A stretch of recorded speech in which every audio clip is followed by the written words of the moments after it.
Hello. Good day. Shall How we are we? introduce ourselves?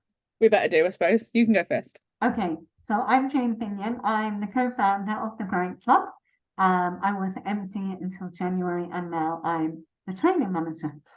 And who are you? And I'm Rebecca, and I'm the office manager. But also, I want to say a side quest. I want to go Megan's words.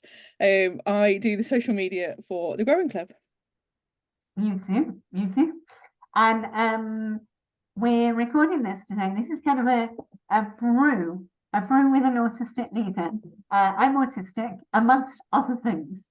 And it's Autism Awareness Stroke Acceptance Month.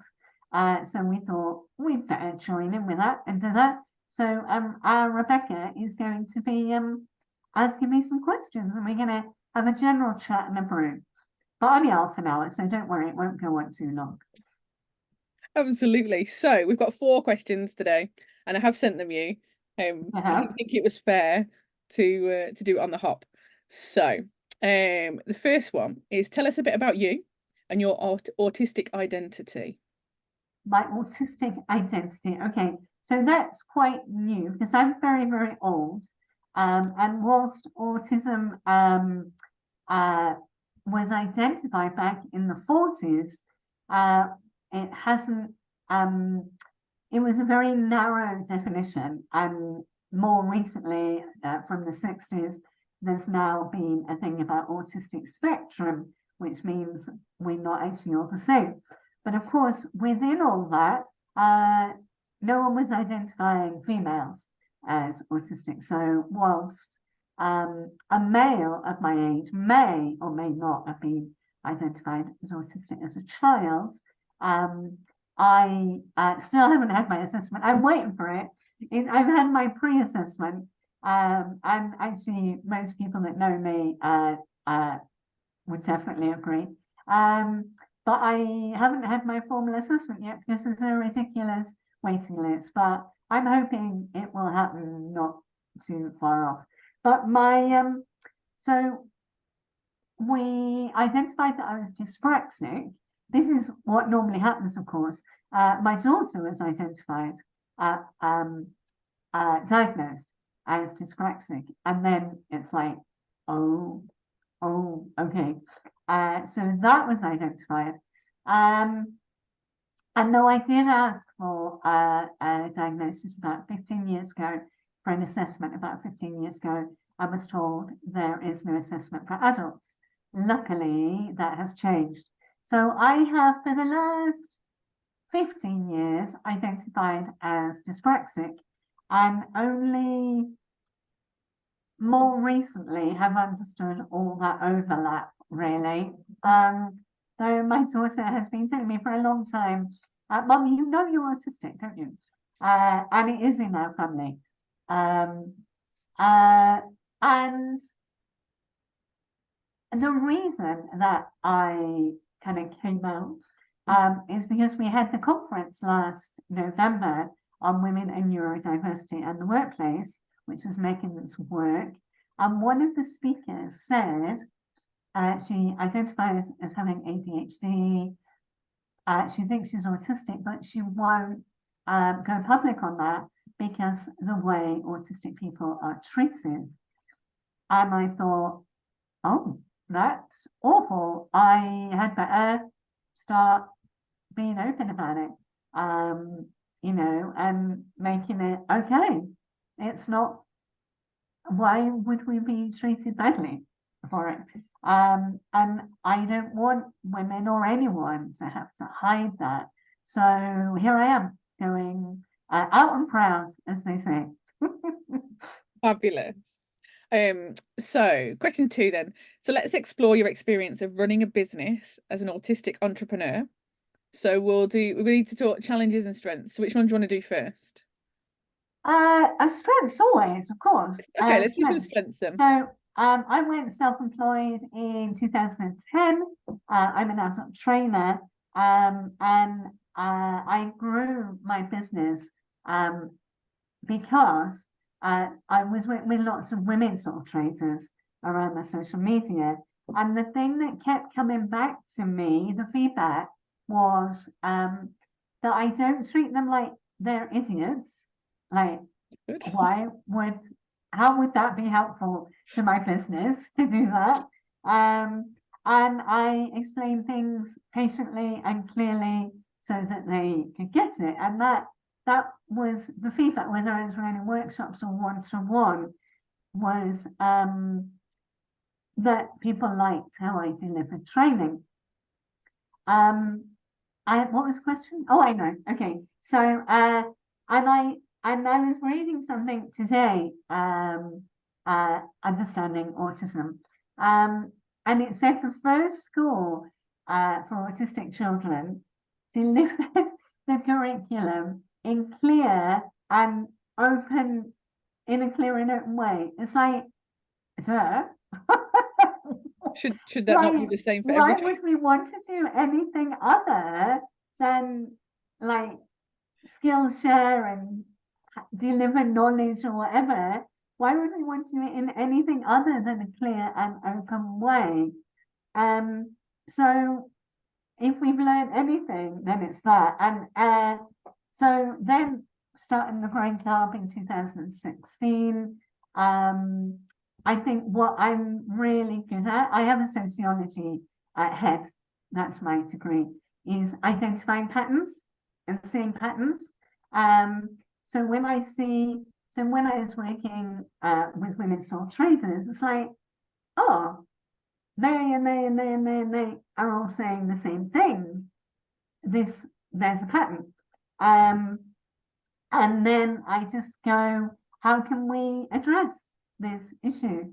And that's kind of how I work. We see something, we see that, oh, that's quite common pattern. Right, what can we do about it? In true entrepreneurial spirit. And we've grown in that way by being grassroots and being relevant and responding to need. So let's talk challenges then. Oh, challenges. Challenges in what way?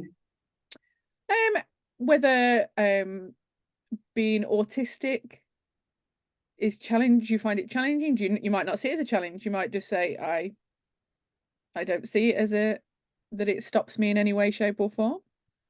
Okay. You might find something a little bit harder. More as an employee. I think that's why I'm an employee now. I came with a Growing Club, but that doesn't count. So as an employee, it was really hard because in through neurodivergent spirit, I ask questions. I ask why, and people think it's a challenge. It's actually, I'm just trying to understand why are we doing that way? Because when I understand it, then I can do it. But I can't do something that I don't know what's going on here. But of course, a lot of middle managers just do as they're told, and then pass that on. So that never worked for me. So it was a big challenge. I was in trouble a lot, really. I mean, I had people that loved my maverick, what they considered to be maverick ways, and I was creative and addressing issues. But then those that were more traditional and thought the hierarchy is there to be respected, and it didn't work. And of course, what's the right word? People would say I don't communicate very well. I would say I'm often not understood. And of course, I'm direct. And I love direct, and I wish people would be direct with me because I cannot read between the lines. I remember going on a course once in Spain, and the course wasn't what I thought it was. I'd read it, or I paid and went. And I said, oh, I thought it was this. And someone said, oh, you were meant to read between the lines. Like, why? Why was I meant to? So I don't read between the lines. And I don't think that's a helpful way of communicating with people anyway. But I'm direct. And some people like it, some people don't. So that's it. Marmite, maybe I'm Marmite. Question 3 then. So what's the one thing, and I know it's going to be hard now for one thing, but let's try for one thing that you wished people didn't assume about autistic people? Oh, probably the most heartbreaking one is that we don't have feelings. I think because we're direct, people think we often, not everyone, often people think we don't have feelings. I've been called aloof many times, and that isn't, I'm not. And I think people also confuse that with snobbery. Like, I'm not, not Sorry, but just I by that. am, like, I have to take care of myself. And because we feel things really, really deeply, and we pick things up from other people's feelings. And it hurts. So, yeah, I get hurt a lot from the things from other people's experiences. They make me cry. So that big assumption that we don't have feelings.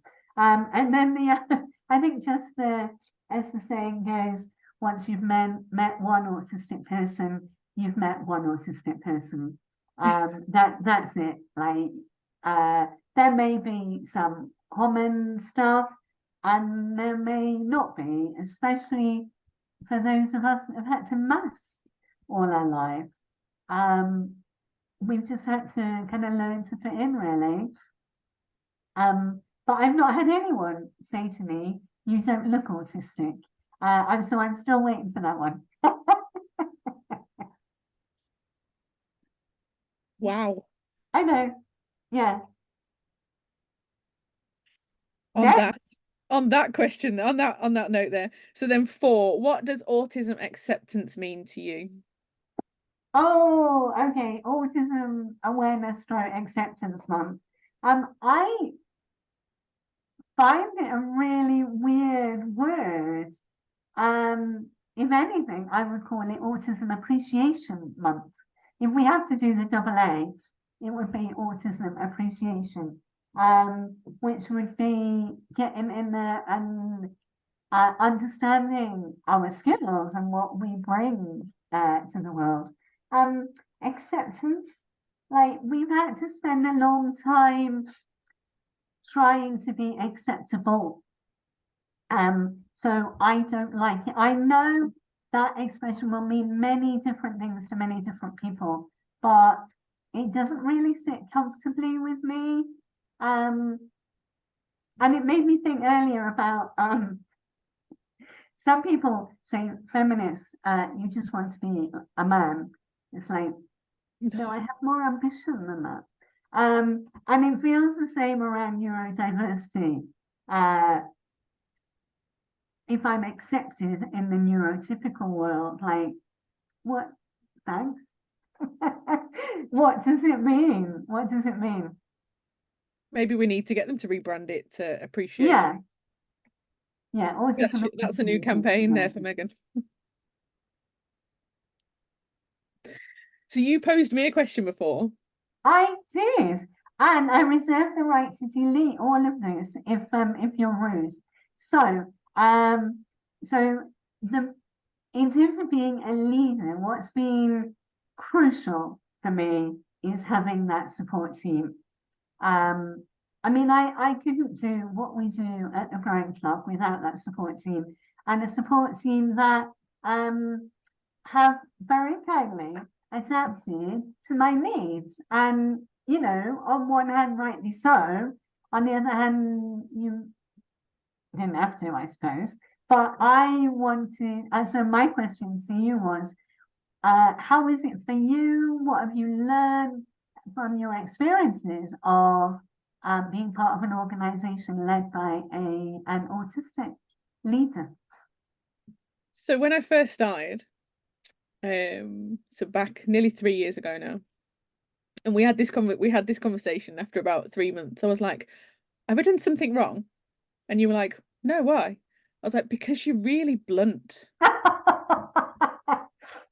And you were like, yeah, I've just responded. So if I said, does this need you, like, yep, or no, or just a short sentence, I was like, oh, okay. Because you were the first manager that I've had in 20 odd years of working that just answered the question I asked, not gave lots of flowery other bits to it and then asked me to do something else in it. It was, no, here's the answer to this question, and then the next email would be something else. And I think for me, because my brain goes at 1,000 miles an hour and I have about 5 conversations open, an email, a phone call, something's happening in the office, I can switch from one task to another really quickly. But I've had to learn that not everybody does that.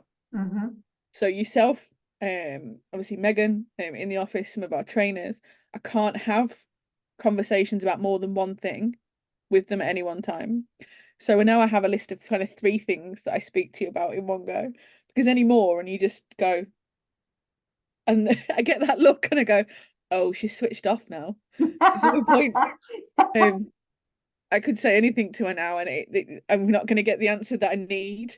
So I'm going to have to email you, which is why we always end up with about 25 emails going crossing, because it's each topic has its own email thread so that there's no confusion. Yeah. And yes, potentially that takes a little bit longer. It's nanoseconds at the end of the day, but it always means that we can track back to any conversation that we've had. And I think any previous, which is actually a better way of working, especially when we're talking about women and certain businesses and who's having what funding and who we're recording against what. Otherwise, I don't think I'd be able to find anything. So actually that's helped. That's probably the first time I've said that to you, because normally I'm like, no, you're creating me more work. But it does, especially when we're having those conversations, it doesn't so much matter with everybody else, but because we deal with so many different things at any one time, that is more useful. But yeah, I was like, oh, have I made the wrong choice here? And you were like, no, it's just, I'm just responding to you. And I was like, okay. And I get that now, 3 years down the line, if I get an email that reads a little bit blunt, I'm like, that's just how it is. That's just Jane. So yeah. So in a way, kind of thank you for being no, really, because sometimes it's like, what does somebody mean when they email me? I'm like, what do you want? Or they'll say something really vaguely and I'm like, am I doing that? Are you doing that? Is the person down the road doing that? Who? As well, you're like, can you do this? Print me 5 of these. And it's not, you're not ordering me around. First of all, I thought you were. 3 years ago we were down in the depths of Alston House. But now it's just like, it's just a request. You're just saying, that's what you need. It's come out your head. It's been typed into some words and it's come. There's nothing rude, obnoxious, or anything about it. It's just those thoughts have come out. And even if it is the wrong name, we'll get there in the end. It began with G. It's the pattern. There is a pattern. You just have to work out the codes. No, yeah, I'll get that. So. Oh, brilliant. And I think I only really started exploring being a neurodivergent leader when Megan came in. Because Megan came in and very early on declared that she was dyspraxic. And it's like, oh, I've got a playmate. And then I kind of knew I had to step up as a neurodivergent leader. And for her, as much as anything. So in terms of role modeling, when often, Megan was young when she came to us. She's really old now. She's still young when she came to us. She's still young, Megan. And there were just no role models, and most of us have been criticized all our lives. So it was that. It was having another neurodivergent member of the team coming in that I felt I've got to step up now on that and be much more open about it. And I think it's been really fun. I mean, it might not have been for you and Jane, but for me, it's really fun. Yeah, me and Jane are like, woo. I know.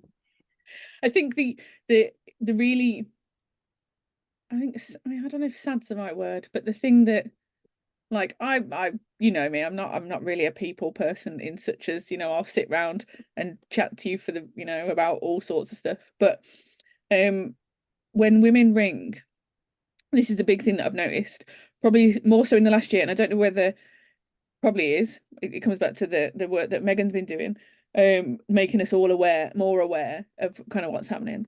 But there's more and more women ringing us and saying, oh, but I'm autistic, I've got ADHD, I've got this, as if it's like a bad thing. And I'm like, Yeah. okay. And they're like, is that not a problem? I'm like, problem? No. And they're like, are you? And it's like, oh, no, I wouldn't say I am. You're gonna go, oh, but you are. Mitigating that. Yeah, okay, whatever.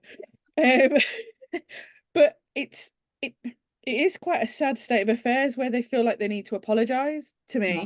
when we're Yeah. having a conversation about what support we can offer them, to say, oh, I'm autistic, or I've got ADHD, or I think I'm this, and it's like, oh, okay. And I'm like, you know, you sort of try and make light of it a little bit and go, actually, there's probably only 2 or 3 people out the group that aren't identifying that way. And they're like, Yeah. oh, really? And it's like, yeah, more and more of the women that we speak to, and whether that's Yeah. because, like yourself, they're suddenly going, actually, no, I need to be out, as it were, and talk about it, or they're realizing, or they just had enough of masking, Yeah. and they're just saying it because that's them. Yeah. But yeah, it's sort of going the other way. So now I feel like we're in a minority. So I don't know whether, like, me and Jane need our own little appreciation month Yeah. of Yeah. You should. non-neurodiverse. Yeah. I don't know where Ros quite sits in it yet. Do you know what I mean? I don't know. No. No. I think. Yeah. I think she's a bit like, what the hell? But yeah, and I think appreciation, I think, is a nicer word than acceptance. Acceptance makes it feel as if it was wrong and now it's okay, and we need to Yeah. change that. It's like tolerating us or something. Yeah. Oh, I Yeah. accept you now. What do you mean Yeah. you accept me now? It's very weird. I'm I way too old find it for weird that. terminology. Yeah. Yeah. Yeah. But I mean, it's really great to know that women feel safe to say that.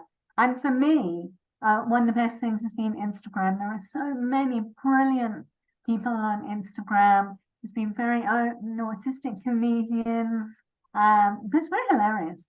Autistic comedians, really great people that are, for me, being role models. And I love at work, is you don't bat an eyelid. At work, no. I mean, I only really stim at home. So yeah, you've seen it a little bit at work when occasionally I will just go, or you know, do some physical stuff. Because Yeah, I you're just dancing around the gotta office come out. yesterday. And you guys don't bat an eyelid. And I love that. I love it. I feel very accepted. Excellent. I'm very pleased. All right, thank you. And are there any final words from you? That we maybe need to start campaigning for the word to be changed. Oh, yeah. Yeah, absolutely. Well, to that then. All right, then. Thank you. Have a great weekend, Rebecca. Thank you Have for you doing that. I stopped enjoyed that. recording? Does it stop? And thank you for all the support you that I get from you and Jane and Megan and Ross Our pleasure. and Sarah She says and until Nicole. what? Okay, I'm going to start recording. Am I start recording?